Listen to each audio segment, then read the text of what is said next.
What would you call a non-binary member of the Merfolk? Merfolk is fine as a collective term, but a Merfolk doesn't really work. Merperson feels far too clunky. Siren and Undine aren't quite right either, but I needed a better word to describe this little non-binary mer-being. Suggestions on Instagram included Merson, Merthey, and Humour. We'll come back to names later, but first come and see how they were made.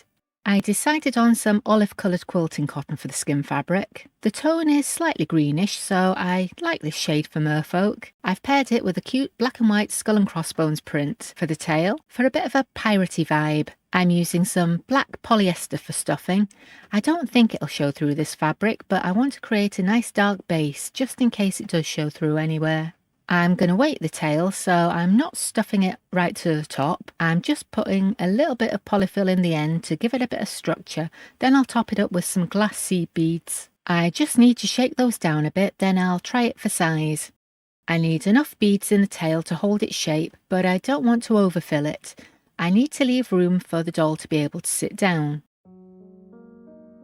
That seems about right. I'll come back to the tail in a minute. I've chosen some silver tone metal beads to joint the arms. Some of these beads have a bit of a rough edge around the hole, so I just file it off a little with the bead reamer so they don't snag the thread. I use Gutterman top stitch thread for the bead jointing, so it's pretty strong as long as the beads are smooth. I will put links in the description to some of the tools and materials I'm using.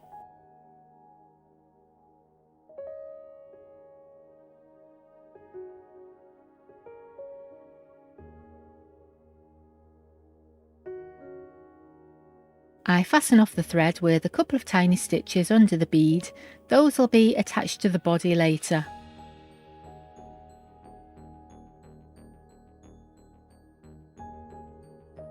The neck is going to be a button joint for this one. I'd usually anchor the joint with a button on the upper back, but I want to hide the button under the tail, so it needs to be much lower down.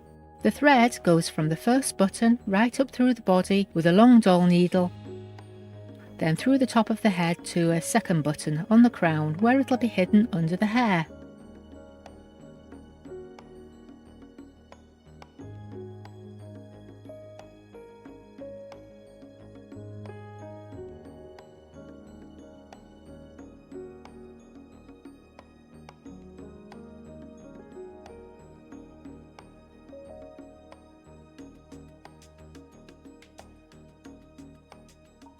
I check the position of the head, then I'll take the thread all the way back down again and fasten it off under the first button.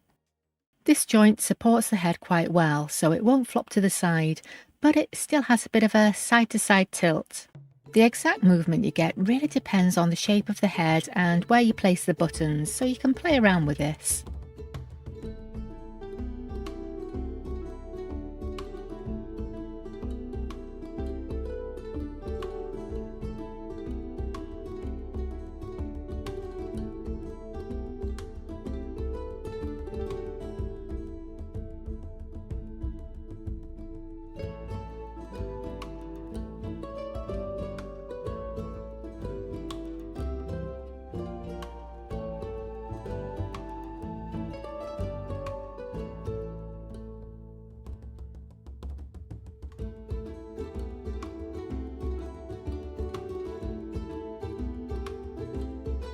Now I can attach the tail. It's going to be quite a snug fit over that button, but the fabric does have a slight stretch, so I think it should still fit.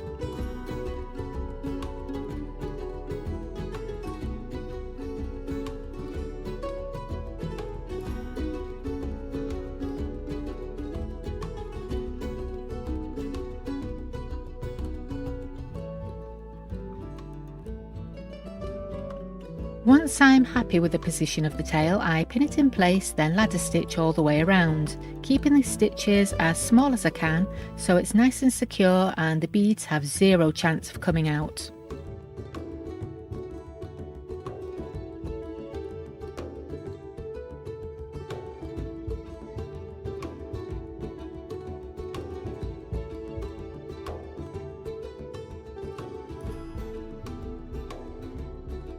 I'm going to add a tail fin to that, but first I want to make a start on the face.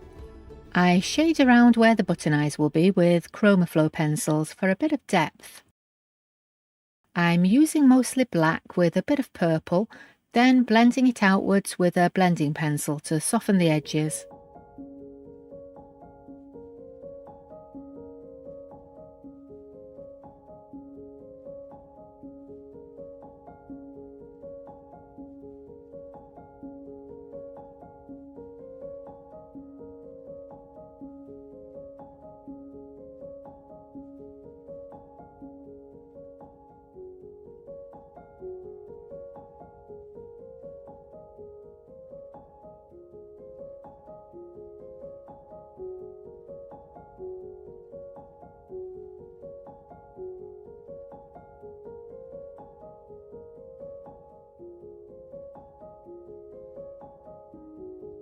That'll need a couple of coats of fixative spray, so while that dries, I'll finish the tail. I found a scrap of ivory guipure lace in my stash that I think will work really well as a tail fin. It's quite thick with that embroidery, so it should fan out well and create a really nice shape. I just go along the top with a running stitch, then I'll tie it on to a large metal bead.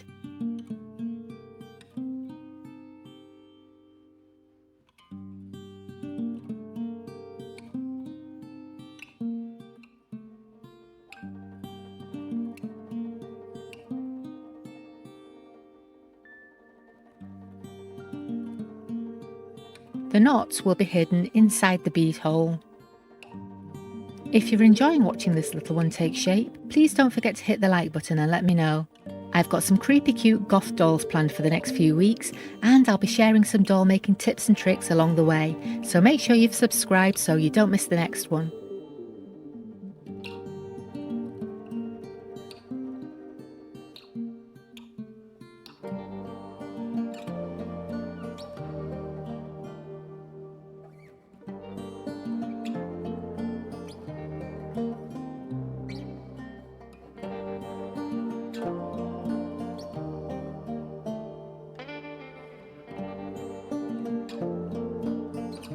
When I've made merfolk before, I've used the die cutter to create some draping seaweed, but I decided to do something a little bit different for this one and paint some leaves in acrylics. I'm starting out with cadmium yellow mixed with titanium white to make it a bit more opaque. Then I think I'll add some greens and maybe a little bit of purple. This is ordinary artist's acrylic paint, but I've added a bit of fabric medium so it sits better on the fabric and it doesn't bleed into it.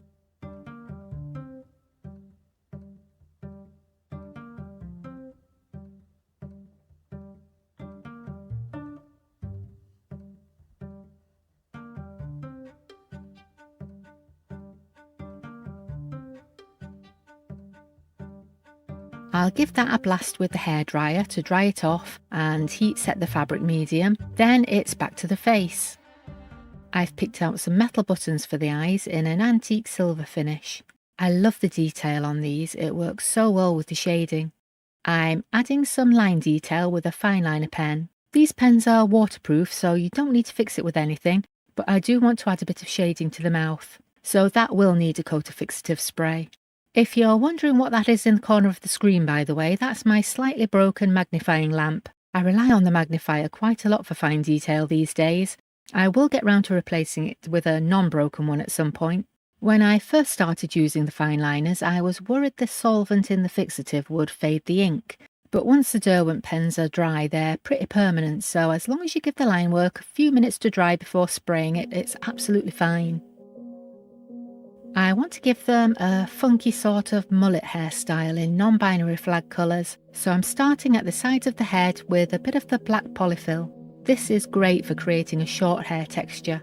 It also works really well for needle felting afro hairstyles. The tool I'm using is the pen style felting tool from Clover. This takes up to 3 needles. I mostly tend to use 38 gauge triangular needles for doll hair. I'm using some super chunky weight acrylic yarn for the flag colours, starting with yellow at the front, then I'll add some white, purple and black. This yarn felts in pretty easily and you get a lovely wavy texture when you unravel it. These colours are all from the Signet Seriously Chunky range. That's going to need a good trim, then they'll be ready for their photo shoot. I've named this little one Torran Daberlox, taking inspiration from Daberlox seaweed. So what do you call non-binary merfolk? Well, I dove into Irish folklore and found the word merrow. It's not a direct translation, but I like it. It's a bit more poetic than Merperson anyway. If you'd like to see some more of the pride flag dolls I've made, I'll put a video on screen now that you can go and watch, and I'll see you next time. Bye!